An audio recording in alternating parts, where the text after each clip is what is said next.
एक दिन क्या हुआ, ये तो बहुत पहले की बात है। जनक महाराज के महलों में शंकर भगवान जी का धनुष बाण रखा है। एक दिन क्या हुआ, सीता माता ने धनुष बाण को उठा दिया। जनक महाराज ने अपनी बेटी को देखा उठाते हुए। जनक महाराज बड़े प्रसन्न हुए, जान गए मेरी बेटी में कोई ना कोई शक्ति है, चमत्कारी है ना। अच्छा, पिता क्या चाहते हैं? पिता क्या चाहते हैं? यदि जितने गुण बेटी में है ना, उससे डबल गुण दामाद में होने चाहिए। मान के चलो बेटी की महीने की सैलरी है 1 लाख मंथ सैलरी, महीने के 1 लाख रुपए कमाती है, तो दामाद ऐसा होना चाहिए जो महीने के 2 लाख कमाए। ऐसा होता है ना, ऐसा चाहते हैं पिता। अब जनक महाराज क्या कहते हैं कि मेरी बेटी ने धनुष बाण को उठा दिया, अब दामाद ऐसा होना चाहिए जो उठा के तोड़ दे। डबल गुण, डबल अच्छाई होनी चाहिए ना। तो ऐसे कौन है? ऐसे तो राम जी हैं, एक ही है राम जी, मर्यादा पुरुषोत्तम।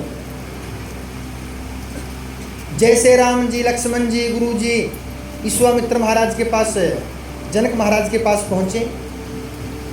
जनक महाराज के महलों में सभी राजा आए हैं, जो कि राजा लोग सीता मैया के साथ में शादी करना चाहते हैं, इसलिए प्रयास कर रहे हैं, धनुष बाण को तोड़ने का प्रयास कर रहे हैं। तोड़ने की तो बहुत दूर की बात है, ला भी नहीं सके। जनक महाराज चिंता कर रहे हैं, बोले मैंने क्या कर दिया? मैंने तो घोषणा कर दी कि जो भी धनुष बाण को तोड़ेगा उनके साथ में, उसके साथ में मेरी पुत्री शादी कर लेगी। अब यहाँ पे कोई नहीं है जो कि धनुष बाण को तोड़ दे, और मैंने तो वचन दे दिया। अब कौन मेरी बेटी के साथ में शादी करेगा? रघुकुल रीत सदा चली आई, प्राण जाए पर वचन ना जाए। चिंता कर रहे हैं, चिंता में गुस्सा आ गया और गुस्से में कटु शब्द बाहर निकाल दिए, जुबान से कटु शब्द निकाल दिए कि मुझे लगता है अब कोई बलवान नहीं है, जो यहाँ पे बैठे हैं ना उनमें से कोई भी बलवान नहीं है। ऐसा कटु शब्द लक्ष्मण ने सुना। लक्ष्मण जी बोले महाराज बोलने से पहले सोच लिया करो, यहाँ कौन बैठे हैं? राम जी बैठे हैं, गुरु जी बैठे हैं, मैं बैठा हूँ, और आप है क्या? ये धनुष बाण है क्या? इसको मैं उठा के लेके भाग सकता हूँ, है क्या ये? बोले बोलने से पहले सोच लिया करो। ज़्यादा गुस्सा आ गया। गुस्सा क्यों आ गया? क्योंकि लक्ष्मण जी शेषनाग के अवतार है। पहले लक्ष्मण जी कौन थे? शेषनाग। गुरु जी ने क्या किया? लक्ष्मण को बिठा दिया, राम जी को उठा दिया। चल पड़े राम जी धनुष बाण को तोड़ने के लिए। जब चल पड़े राम जी, सभी राजा लोग हंसी लगा रहे हैं, बोले बच्चा क्या कर सकता है। जैसे राम जी धनुष बाण के पास पहुंचे, राम जी ने सीता मैया की ओर देखा, सीता मैया ने राम जी की ओर देखा, दोनों मुस्कुराए। सीता मैया ने इशारा किया, बोले मैं आपके साथ में शादी करना चाहती हूँ। बोले तोड़ दो। सीता मैया मुस्कुराई। राम जी ने क्या किया? राम जी ने धनुष बाण उठाया, धनुष बाण को तोड़ दिया। बोलिए श्री रामचंद्र महाराज की जय। सबसे ज्यादा प्रसन्न जनक महाराज हुए, बोले इतना सुंदर दामाद मिल गया, प्रसन्न हो गए ना। सीता मैया चल पड़ी जयमाला पहनाने के लिए। अब राम जी कैसे खड़े हैं? जैसे सूखा लकड़, आंधी आएगी टूट कर गिर सकता है, झुक नहीं सकता, क्योंकि राम जी मर्यादा पुरुषोत्तम हैं। भले गर्दन कट जाए लेकिन झुक नहीं सकते। अब सीता मैया चिंता कर रही है, अब जयमाला कैसे पहनाऊं, चिंता कर रही। अब सीता मैया बोली अपनी सहेलियों से, ए बहन एक बार बोल दो ना, थोड़ा झुक जाए, मैं जयमाला पहना दूंगी। और सखिया तो सखिया होती है, और सखिया बोली जीजा जी, जीजा जी, तनिक एक बार झुक जाओ ना, हमारी दीदी आपको जयमाला पहना देगी। जैसे राम जी ने सुना जीजा जी, आहा, मन में लड्डू फूट गए। एक बार तो मन किया झुकने का, क्योंकि जब पहली बार सुनते हैं ना जीजा जी, बड़ी खुशी होती है पहली बार। तो राम जी का मन किया झुकने का, और झुक नहीं सकते। बोले क्यों? बोले सामने गुरु जी बैठे हैं, जनक महाराज बैठे हैं, विश्वामित्र महाराज बैठे हैं। शर्म आ गई। बोले मेरी उसकी बात नहीं है, मैं तो मर्यादा पुरुषोत्तम हूँ। अब सीता मैया चिंता कर रही है, अब क्या करूं? सीता मैया ने अपने देवर की ओर इशारा किया। देवर कौन है? लखन जी। लखन जी की ओर इशारा किया, मन से बात कर रही है। बोले लखन ऐसा करो, अपने भाई को झुका दो। लखन जी बोले मैया जैसी आपकी आज्ञा, चिंता मत करो। अब झुकाए कैसे? लक्ष्मण जी ने क्या किया? राम जी के पैरों में गिर पड़े।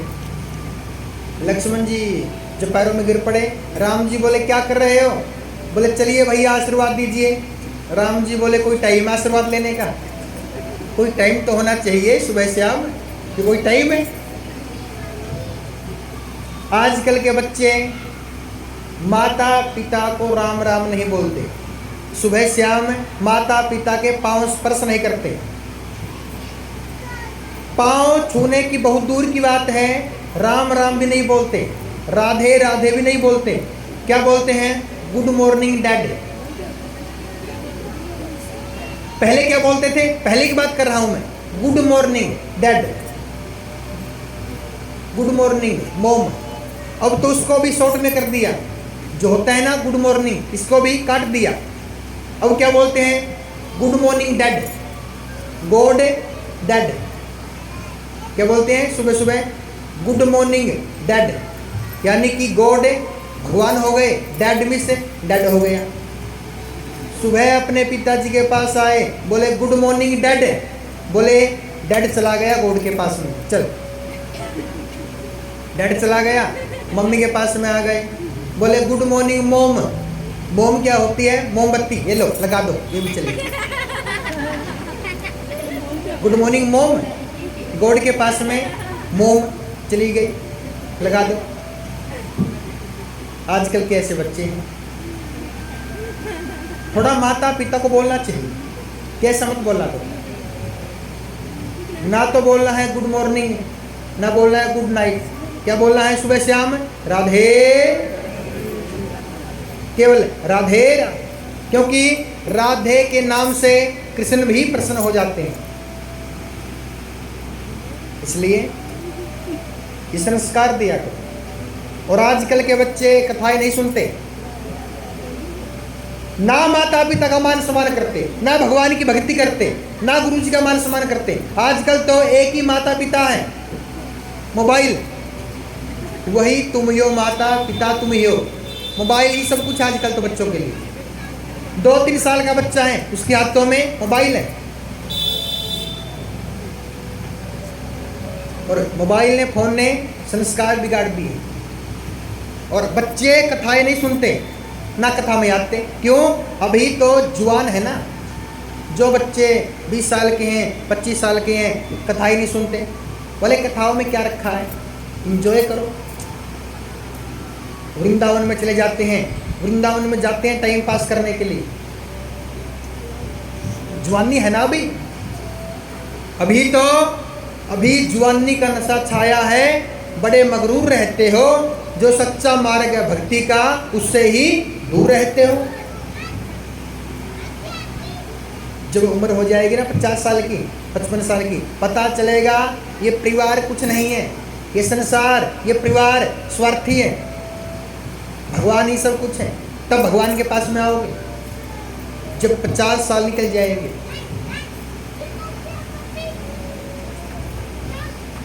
बार बार पहले भी तू आया है यहाँ पे, देख आँखें खोल तेरा ध्यान है कहाँ पे। अनमोल जीवन तेरा व्यर्थ हो गया, उठ परदेसी तेरा वक्त हो गया, हो गया। उठ परदेसी तेरा वक्त हो गया। अभी तो जगाया तुझे फिर सो गया, उठ परदेसी तेरा वक्त हो गया। तो अब तो समय हो चुका है जागने का। आप 30 साल के हो, 40 साल के हो, 50 के हो, 60 के हो, अब जाग जाओ भगवान के प्रति।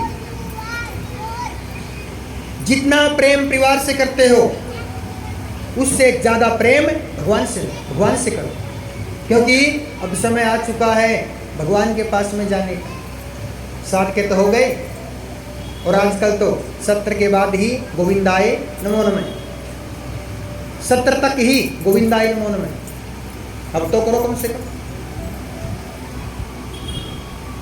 तो लक्ष्मण जी क्या कर रहे हैं? लक्ष्मण जी राम जी के चरणों में पड़े हैं। बोले चलिए भैया आशीर्वाद दीजिए। राम जी ने देखा सीता माता की ओर, सीता मैया मंद मंद मुस्कुरा रही है। देखा लक्ष्मण की ओर, लक्ष्मण जी मंद मंद मुस्कुरा रहे हैं। राम जी ने सोचा भाभी देवर की बात है, अब तो झुकना ही पड़ेगा। हाँ, जैसे राम जी झुके, सीता मैया की सहेली क्या बोलती है? ए बहने जल्दी से डाल दे जयमाला, अगर ये मौका निकल गया दोबारा ऐसा मौका नहीं मिलेगा। सीता मैया ने क्या किया? राम जी को जयमाला पहना दी। बजा लो जोर से। चलो इतना तो पता है ताली कैसे बजाते हैं और कब बजाते हैं। हाँ, ये पता होना चाहिए ताली कब बजानी चाहिए। भगवान की शादी हो गई ना, एक दूसरे को जयमाला पहना दी, शादी हो गई। तो राम जी की शादी हुई सीता मैया के साथ में। वैसे राम जी की 2 तरीके से शादी हुई। एक तो धनुष के अधीन, दूसरी लोक रीति के अनुसार। जनक महाराज की 4 बेटी हैं, दशरथ महाराज के 4 बेटे हैं। तो चारों बेटों की शादी हुई जनक महाराज की पुत्रियों के साथ में। राम जी की पत्नी कौन है? सीता मैया। लक्ष्मण जी की पत्नी कौन है? बताइए। लक्ष्मण जी की पत्नी कौन है? उर्मिला। भरत की पत्नी कौन है? भरत की पत्नी कौन है? मांडवी। शत्रुघ्न की पत्नी कौन है? श्रुतकीर्ति। राम जी के 2 बेटे हैं। राम जी के 2 बेटे हैं, है ना? नाम क्या है? और लक्ष्मण जी के 2 बेटे हैं, नाम क्या है? एक क्या है? त्रिकेतु। एक का नाम है त्रिकेतु, एक का नाम है उंगद। 2 बेटे हैं लक्ष्मण जी के। भरत के 2 बेटे हैं, नाम क्या है? भरत के 2 बेटे हैं, एक का नाम है तक्षक, एक का नाम है उस्कल। शत्रुघ्न के 2 बेटे हैं, एक का नाम है शुभु, एक का नाम है श्रुतु। चारों भाइयों के पास में 2-2 बेटे हैं। राम जी की शादी हुई, राम जी कामयाब हुए। जो बच्चा कामयाब होता है ना, सबसे ज्यादा खुशी माता पिता को होती है। दशरथ महाराज बड़े प्रसन्न हैं। मन में इच्छा हुई। इच्छा क्या हुई? राम जी को राजा बनाने की। लेकिन कैकेयी की दासी ने कैकेयी को भड़का दिया। कैकेयी की दासी कौन है? मंथरा। मंथरा ने कैकेयी को भड़का दिया कि महारानी आपके 2 वरदान हैं, अब आप मांग लीजिए। अच्छा आप ये बताइए, आपको पता है कि कैकेयी ने दशरथ महाराज से 2 वचन मांगे थे, लेकिन 2 वचन कब मांगे थे? कब मांगे थे? कई साल पहले। कैसे मांगे थे? हाँ, एक बार क्या हुआ, दशरथ महाराज चले गए युद्धम करने के लिए, युद्धम करने के लिए चले गए। और युद्धम करते करते क्या हुआ, दशरथ महाराज के रथ का पहिया निकल गया। पहिया क्या निकल गया, जो पहिए में कील होती है ना, कील, वो कील निकल गई। और जहाँ पे कील थी ना, कैकेयी ने क्या किया, जहाँ पे कील थी वहाँ पे अपनी 2 उंगलियां डाल ली, 2 उंगलियां। तो क्या हुआ, रथ गिरने से बच गया, यानी कि दशरथ महाराज बच गए। दशरथ महाराज प्रसन्न हो गए। दशरथ महाराज ने कैकेयी को वरदान मांगने के लिए बोल दिया। बोले आप कोई वरदान मांगो। बोले 2 वचन चाहिए, 2 वचन चाहिए, लेकिन 2 वचन चाहिए, जब मेरी इच्छा होगी मांग लूंगी। ये वही 2 वचन हैं जो कैकेयी ने मांग लिए। पहले में क्या मांग लिया, राम जी के लिए 14 वर्ष का वनवास। दूसरे में क्या मांग लिया, भरत के लिए राज्याभिषेक। मंथरा ने भड़का दिया। बोले सुनो महारानी, आपके 2 वरदान हैं, मांग लो। बोले क्या मांगू। बोले राम जी के लिए 14 वर्ष का वनवास।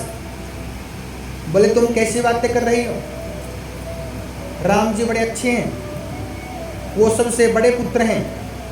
बोले महारानी सुनो, यदि राजा बन गया ना, एक बार राजा बनने के बाद आपको और आपके बेटे को अपना दास बना लेगा। कि जितने मंत्री है ना, मंत्री होते हैं, ये क्या करते हैं, वोट मांगते समय क्या करते हैं, हाथ जोड़ के वोट मांगते हैं। और मंत्री बनने के बाद यदि आप उनके पास में चले गए, क्या बोलते हैं, तू किस खेत की मूली, भूल जाते हैं। इसलिए आप ऐसा करो, भरत के लिए मांग लो राज्याभिषेक। तो कैकेयी मंत्रा की बातों में आ गई, इसलिए राम जी के लिए 14 वर्ष का वनवास मांग लिया। अच्छा, एक और बात है, कैकेयी ने राम जी के लिए 14 वर्ष का वनवास ही क्यों मांगा, 15 वर्ष का वनवास क्यों नहीं मांगा, 16 वर्ष का वनवास क्यों नहीं मांगा, 14 वर्ष का वनवास ही क्यों मांगा। 14 में क्या है ऐसा, 14 में क्या है।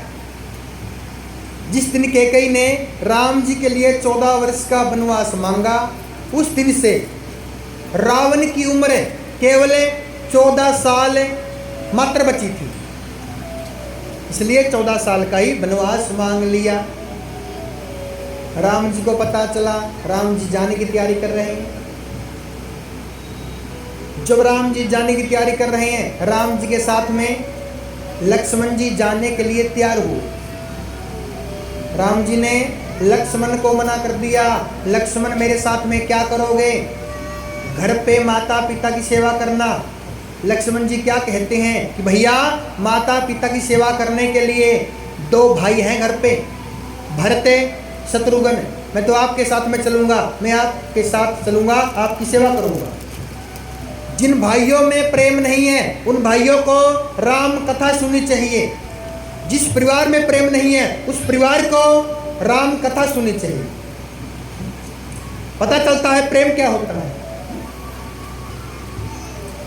लक्ष्मण जी राम जी की हर एक बात मानते हैं, लेकिन आज लक्ष्मण जी ने राम जी की बात मानने से मना कर दिया। राम जी ने क्या बोला, घर पे रहना, लक्ष्मण जी ने मना कर दिया, बोले मैं तो आपके साथ में चलूंगा। यदि भगवान के लिए संसार को छोड़ना पड़ जाए तो छोड़ दो। ऐसे कई व्यक्ति हैं जिन्होंने भगवान के लिए, धर्म के लिए अपना कोई छोड़ दिया। एक बेटे ने अपने पिताजी को छोड़ दिया, किसके लिए, धर्म के लिए। एक पिता ने अपने बेटे को छोड़ दिया, किसके लिए, भगवान के लिए, धर्म के लिए। एक बेटे ने अपनी माँ को छोड़ दिया, किसके लिए, धर्म के लिए, भगवान के लिए। एक चेले ने अपने गुरु जी को छोड़ दिया, किसके लिए, भगवान के लिए। एक भाई ने अपने भाई को छोड़ दिया, किसके लिए, भगवान के लिए, धर्म के लिए। मैं किन की बात कर रहा हूं? अच्छा आप ये बताइए, भाई को किसने छोड़ा, भाई को किसने छोड़ा, विभीषण ने रावण को छोड़ दिया, किसके लिए? राम जी के लिए, धर्म के लिए। एक बेटे ने अपने पिताजी को छोड़ दिया, किसकी बात कर रहा हूं? प्रहलाद भगत ने अपने पिताजी को छोड़ दिया, किसके लिए? नरसिंह भगवान के लिए, धर्म के लिए। एक पिता ने अपने बेटे को छोड़ दिया, किसके लिए? धर्म के लिए, भगवान के लिए। पिता ने बेटे को, यानी कि उग्रसेन महाराज ने कंस को छोड़ दिया, किसके लिए? कृष्ण भगवान के लिए। एक बेटे ने अपनी माँ को छोड़ दिया, भरत ने अपनी माँ को छोड़ दिया कैकेयी को। ऐसा प्रेम होना चाहिए भाइयों में। जब तक राम जी वापस नहीं आए भरत राजा नहीं बने, इसे कहते हैं प्रेम भाइयों का। एक चेले ने अपने गुरु जी को छोड़ दिया, यानी कि राजा बलि ने अपने गुरु को छोड़ दिया, शुक्राचार्य जी को, किसके लिए? वामन भगवान के लिए, धर्म के लिए। जो भी आपको भगवान का भजन करने से रोके, भक्ति करने से रोके, उसको ही छोड़ दो, अपना हो चाहे पराया। चल दिए राम जी। जाने से पहले कौशल्या माता के पास में चले गए और कौशल्या माता रो रही। कौशल्या माता ने क्या कहा कि पुत्र, यदि तुम चले गए, तुम्हारे जाते ही मैं अपने प्राण त्याग दूंगी। राम जी कौशल्या माता को बड़े प्रेम से समझा रहे हैं कि मैया, एक समय खुशी का भी आता है, एक समय दुख वाला भी आता है। राम जी कौशल्या माता को बड़े प्रेम से समझा रहे हैं। रावणों को जातारी माता, रावणों को जातारी माता, काल सभी को खातारी माता, काल सभी को खातारी माता, रावणों को जातारी माता, रावणों को जातारी माता। जिंदे रहे तो मैया आन मिलेंगे, जिंदे रहे तो मैया आन मिलेंगे, जिंदे रहे तो मैया आन मिलेंगे, जिंदे रहे तो मैया आन मिलेंगे। काल सभी को खातारी माता, काल सभी को खातारी माता, रावणों को जातारी माता। चले गए राम जी सबको छोड़ के। राम जी सबसे पहले कहाँ पहुँचे? भिलवाड़ा गांव। भिलवाड़ा गांव के राजा है निगबोध। निगबोध ने राम जी का बड़ा मान सम्मान किया। राम जी सीता मैया रात्रि में शयन कर रहे हैं, लक्ष्मण जी पहरा दे रहे हैं। जब प्रातः हुई तो राम जी, लक्ष्मण जी, सीता मैया कहाँ पहुँचे? केवट के पास में। लक्ष्मण जी बोले, भाई ऐसा करो, हमको परली पार उतार दो। बोले परली पार उतार दूंगा, पहले ये बताओ आप कौन हो, आपका नाम क्या है? बोले मैं हूँ लक्ष्मण। बोले वो कौन है? बोले वो मेरे बड़े भाई हैं राम जी। बोले आपके भाई को नाव में नहीं बिठाऊंगा। बोले क्यों? बोले बस बता दिया मैंने, आपके भाई को नाव में नहीं बिठाऊंगा। तो बताओ तो क्यों नहीं बिठाओगे? बोले मैं जानता हूँ आपके भाई को, आपके भाई में कोई ना कोई शक्ति है। बोले कैसे? बोले आपके भाई ने एक बार क्या किया था? आपके भाई ने एक बार पत्थर को अपना पैर लगा दिया था, और जैसे पत्थर को अपना पैर लगाया वो पत्थर नारी बन गई थी। अब आपके ऐसे भाई हैं, यदि आपके भाई ने नाव में प्रवेश कर लिया, यदि नाव में पांव रख लिया, क्या पता मेरी नाव भी नारी बन जाए, मैं क्या करूँगा नारी का? बोले मेरे बस की बात नहीं है, अगर पत्नी को पता चल गया पिटाई कर देगी। हाँ, बोले मेरे बस की बात नहीं है, आप वापिस चले जाओ। बोले आप ऐसा करो, आप परीक्षा ले लो। बोले हाँ ये ठीक है, ये ठीक है। केवट ने राम जी की परीक्षा ली। परीक्षा कैसे ली? केवट ने क्या किया, एक लकड़ी का बर्तन लेके आए, उस बर्तन में जल डाला। बोले सुनो, मैं आपके चरण धोऊंगा, यदि चरण धोते धोते ये बर्तन नारी बन गया तो मेरी नाव भी नारी बन जाएगी, और यदि चरण धोते धोते ये बर्तन नारी ना बना तो मेरी नाव भी नारी नहीं बनेगी। बोले ठीक है। इसलिए चरण धो रहे हैं केवट। जब चरण धोते धोते केवट का मन भर गया तो चरणामृत पान किया। जब चरणामृत पान किया, केवट बड़े बड़े प्रसन्न हुए। बोले प्रभु ऐसा करो, जो आपके भाई है ना, इसको बिठाओ आगे, यानी कि लक्ष्मण को बिठाओ आगे, आप बैठो मेरे पास में। केवट ने क्या किया, राम जी को अपने पास बिठा लिया। केवट क्या कर रहे हैं, नाव को चला रहे हैं। जब नाव बीच गंगा के पहुंच गई, केवट परली पार नहीं उतार रहे हैं। सुबह से दोपहर हो गई, केवट परली पार नहीं उतार रहे हैं। और केवट क्या कहते हैं, जे जे गंगे मैया हो मेरी पार लगा दो नैया। जय जय गंगे मैया हो मेरी पार लगा दो नैया। हो जय जय गंगे मैया हो मेरी पार लगा दो नैया। जय जय गंगे मैया हो मेरी पार लगा दो नैया। हो जय जय गंगे मैया हो मेरी पार लगा दो नैया। जय जय गंगे मैया हो मेरी पार लगा दो नैया। हो जय जय गंगे मैया मेरी पार लगा दो नैया। परली पार नहीं उतार रहे हैं, ऐसा क्यों? केवट परली पार क्यों नहीं उतार रहे हैं? क्योंकि केवट जान चुके हैं मैं कौन हूं। मैं पहले कौन था, राम जी पहले कौन थे, सीता मैया पहले कौन थी, लक्ष्मण जी पहले कौन थे। केवट पहले कौन थे, एक कछुआ। पिछले जन्म में केवट एक कछुआ था, समुद्र में रहता था। उसी समुद्र में विष्णु भगवान शयन कर रहे थे।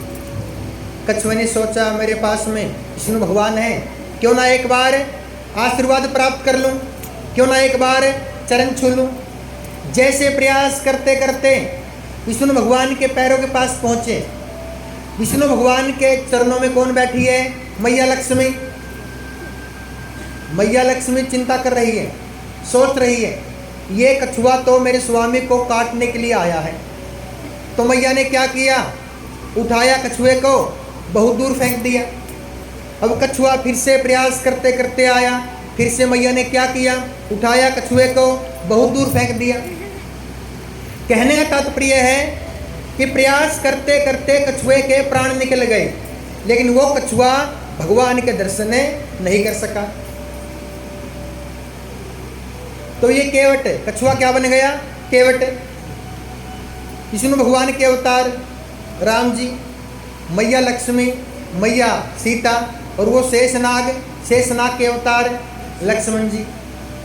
अब केवट जानते हैं अब तो मेरे पास में राम जी है, विष्णु भगवान है, और तो अच्छे से दर्शन करूंगा, इसलिए नाव को परली पार नहीं उतार रहे हैं। ऐसा पागल कौन है कि जिनके पास भगवान आ जाए और वो भगवान को छोड़ने के लिए चला जाए, बोले चलो आपको छोड़ के आता हूँ, ऐसा कौन है?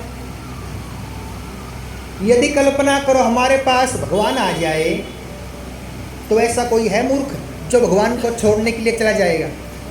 कोई ना कोई बहाने से भगवान को अपने पास बिठा के रखेंगे। इसलिए केवट बार बार यही कहते हैं बहाने से, जे जे गंगे मैया मेरी पार लगा दो नैया। सुबह से दोपहर हो गई, दोपहर से शाम हो गई। राम जी बोले केवटे इच्छा पूर्ति करो, नाव को परली पार उतारो। केवट क्या बोले कि प्रभु सब लीला आप करते हो, उठाना भी जानते हो, पटकना भी जानते हो। पहले क्या बना दिया? पहले बना दिया कछुआ, अब बना दिया इंसान, आगे पता नहीं क्या बना दोगे। आप ही सब कुछ हो, सब कुछ है भगवान ही करते हैं। इंसान क्या है? हम भगवान के क्या हैं? हम तो भगवान की कठपुतली हैं। चाहे तू जैसे न चाले हो मुरली वाले, जीवन है तेरे हवाले हो मुरली वाले। हम तो भगवान की कठपुतली हैं। केवट क्या कहते हैं? हाँ, चाहे तू जैसे न चाले हो मुरली वाले,